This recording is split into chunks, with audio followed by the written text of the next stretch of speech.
2/3 of Canadian consumers buy only legal cannabis, a survey shows. I feel so bad for these Canadians. 2/3 of Canadian consumers buy cannabis only from legal sources, according to a new survey from Toronto-based polling company Polara Strategic Insights. The newest data released on the 5th anniversary of the end of prohibition in Canada suggests the regulated industry might account for more of the overall market than previously understood, which would be a boon to compliant businesses. That might also come as a surprise to some executives who sometimes blame the illicit market for their hardships and mounting losses in the legal market. And according to the Polara data, 65% of respondents said they purchased only legal cannabis, which is a 7-point increase since November of 2022. In March of 2021, Polara found that half of consumers bought only legally sourced marijuana, and the Polara figures are higher than Health Canada's. According to Health Canada's annual survey, roughly half of consumers, in quotes, always purchase cannabis from a legal source last year, meaningfully lower than Polara's figure. That number is up from 43% in 2021 and 37% in 2020, establishing a rough idea of the amount of sales occurring in the legal market is important to estimating the amount of revenue that is addressable for legal businesses. And the Polara survey also found that those who used cannabis both before and since legalization are more likely to report a reduced usage frequency now than before legalization. The company polled 2,006 randomly selected adults on many aspects of the cannabis industry. Because the survey was entirely online, there is no assigned margin of error, though survey of this size typically come with margins of roughly plus or minus 2.2%. The survey highlighted some potentially concerning trends, you guys. It found that 27% of Canadians reported using cannabis in the past 12 months, a major increase from 11% in 2017. However, Health Canada's data differs significantly in this regard, suggesting 22% of Canadians consumed cannabis in 2017, rising to 27% in 2022. The survey also found that more Canadians than ever approve of cannabis legalization. 52% expressed outright approval, while 20% were ambivalent, and just under 1/4 of respondents disapproved of legal cannabis.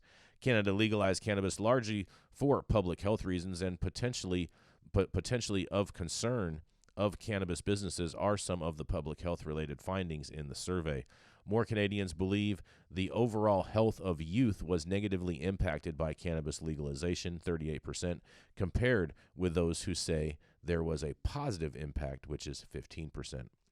About 1/4 believe there was basically no impact, and other findings from the survey include the perceived positive impacts of cannabis legalization on economic and tax revenues outweighed negatives by a 2-to-1 or greater margin. Close to half believe road safety has been negatively impacted by cannabis legalization, 46%, while 9% say roads are safer, and 27% think there was basically no impact. 11% of adult Canadians reported using cannabis for the first time after legalization, and the report sheds some light on perceived impacts of cannabis legalization before 2018 compared to now. Notably, before legalization, about 2/3 of Canadians believe the number of youth using cannabis and the frequency would increase because of legalization. However, less than half think so now, according to the Polaris survey. Well, these numbers and fact-finding missions going on in Canada, I can't wait to hear what you guys have to say about this. And this is Jason Beck for the High at 9 News Hour. What do y'all think? Based on this headline, 2/3 of Canadians like bad weed. I mean, I don't think I can argue with that one at all, Mandy. But I'm going to say that I don't believe that the 2/3 number is a real number. I think this is a totally skewed survey, and I think a lot of these people are just lying. Yeah, they're just lying because it's Canada. Dude, media? Yeah, I think they're It's all straight lying. bullshit. Yeah. Straight bullshit. This is what I'm gonna say. Let's break this down onto a common sense level. Mm-hmm. Okay. How many times are people truthful when someone hands them a survey that asks them if they break the law? Especially in Canada. let's just keep it real right there. Like, how many times is somebody going to be truthful that is actually breaking the law, that is doing criminal activity, and you hand them a survey that says, "Hey, where do you buy your weed from? Is it from the illegal market?"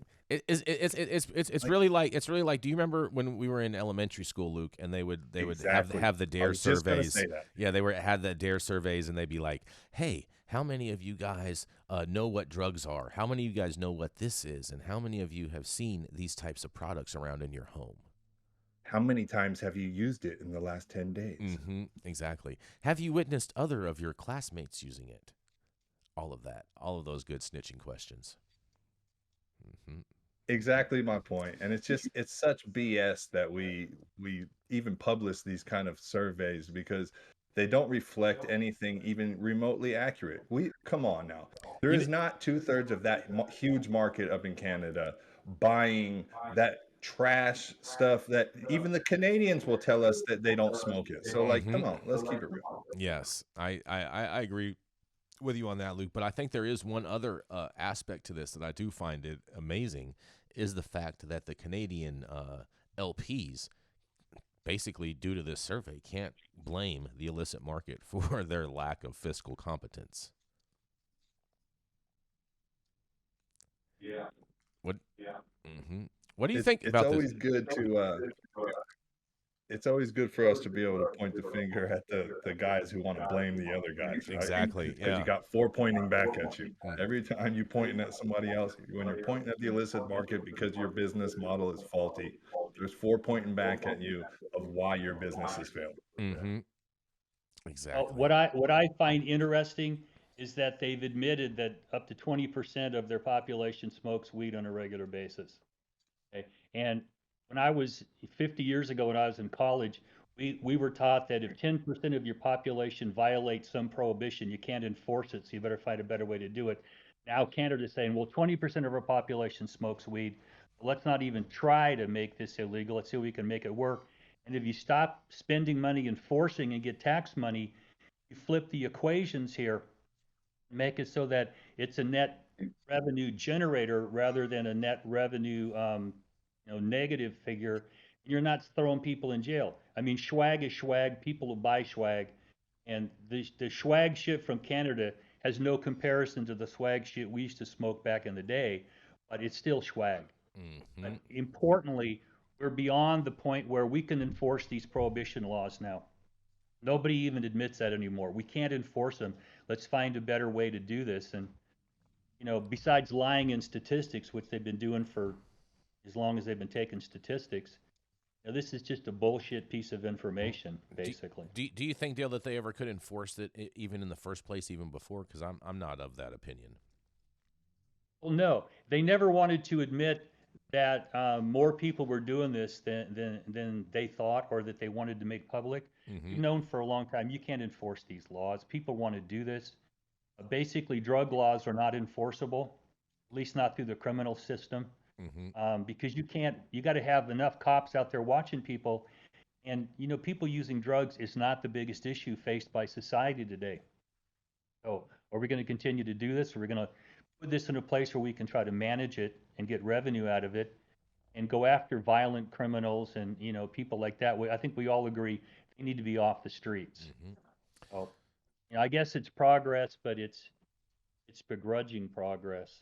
Rico, you've been pretty quiet this morning. You have any thoughts on this?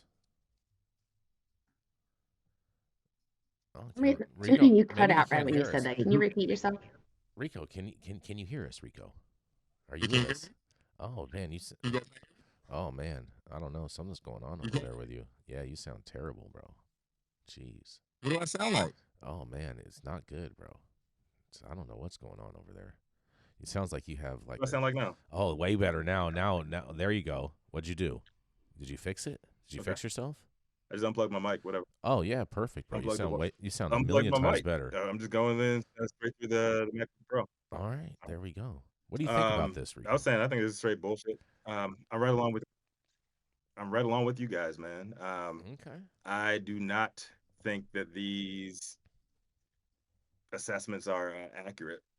Um, if 2/3 of the country is saying that they will only use legal weed, like Nah, man, I don't believe any of this. Well, you know, Rico, So, you can't spell assessment without having an ass in the room. Just saying. Just I saying. am wondering like how quick we can get the tagline for like maybe a picture of Dale on a t-shirt with the tagline "Canadian swag is not the swag from back in the day, but it's still swag." I want that on the back of a shirt. Oh boy. That'd be dope. I do have a quick update for you guys before we go to a quick commercial break. In the chat, James of Flatbush had posted up about the story that we covered yesterday about Jamal, and it says that they are getting ready to post his bail, and so I'm assuming that that's going to be posting bail in Pennsylvania. So shout out to them and good progress on that. Free And Jamal. yes, thank you Free very much Jamal, for man. that update, James. We appreciate that very much.